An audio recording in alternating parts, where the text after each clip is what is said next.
Najväčší lifehack na riešenie problémov je nebrať problém, ale ako životnú skúšku na tvoj charakter a tvoje schopnosti. Pretože samotný problémy sú buď životné alebo zdravotné, lebo ako môže ti vytopiť dom, ukradnúť auto, alebo dostaneš rakovinu, máš zlomenú nohu, to sú problémy.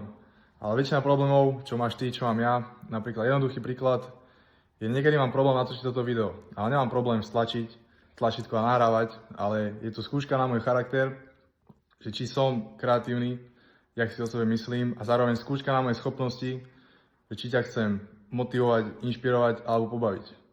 Väčšina problémov, čo mám ja, čo máš ty, nie sú skutočné problémy, ale je to len skúška od simulácie, či si, čo si myslíš, že si, a či zvládneš prejsť ten level, ktorý ti život dáva, a pokiaľ ho neprejdeš a nenabudneš potrebné schopnosti na prejdenie toho levelu, budeš stále v tom istom kruhu.